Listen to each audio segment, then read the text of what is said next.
Rope is used in the power delivery industry every day for many different purposes. Whether you're lifting a heavy load or rescuing an injured coworker, it's extremely important to inspect the rope each time before use. So let's take a look at some things to watch out for during a rope inspection.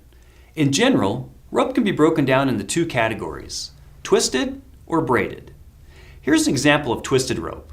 This is a 3-strand rope and is formed by coiling the 3 strands together in the same direction. Here's some examples of braided rope. We have a single and a double braid. These are the two most common types of rope in our industry. Single braids have an even number of strands and a hollow core, while the double has both an inner and an outer braid.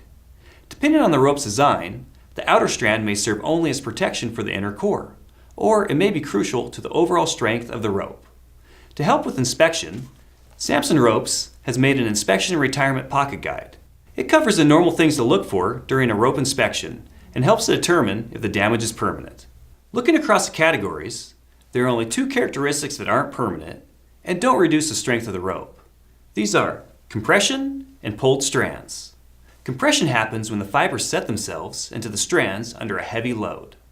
This may create a visible sheen, but not as strong as if it were melted. To correct this, simply flex the rope until the compression is removed. Pulled strands can be caused by snags on equipment or rough surfaces. If you see a pulled strand, simply work it back into the rope.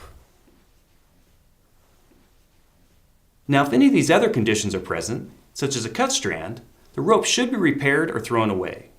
Also, look for melted or glazed fibers, which can be charred looking or really stiff. If you find this, there's a good chance that the surrounding area is damaged as well, even though there's no visible sign. Next, look for discoloration, which is a sign of chemical exposure and is also characterized by being stiff or brittle. Then look for inconsistent diameter, which can include flat areas or lumps and bumps. This can be a sign that the rope was shock loaded. And last, check for abrasion. Sometimes when you're using new ropes, you'll notice they develop a fuzzy layer. This is a result of filaments breaking, which actually forms a protective cushion and shield for the fibers underneath. Just keep your eye on it, because if it continues to get worse, then it'll eventually start losing its strength. Abrasion can be either internal or external. Obviously, external abrasion is much easier to see because the rope will have rough yarns on the outside, or you'll be able to see the fibers on the surface.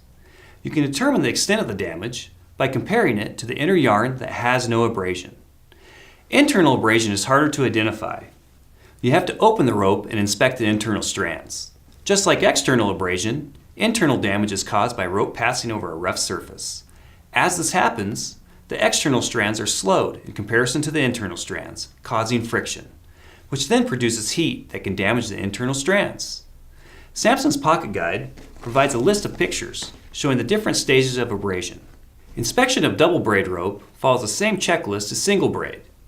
The challenge with double braid is that some designs rely solely on the inner strand to provide strength, so damage to the outer strand doesn't affect the integrity of the rope. You should closely inspect the rope in order to determine if its strength has been jeopardized. If you do find damage on a rope, consider the length of the rope, how long it's been in service, the type of work it does, and the extent of the damage before deciding whether it should be repaired or retired. A good rule of thumb is to repair it if the damage is only in localized areas, and retire it if it's overextended areas. Always consult the manufacturer or your safety department if you have any concerns about the rope you're using. When it comes to rope, it's always good to err on the side of caution.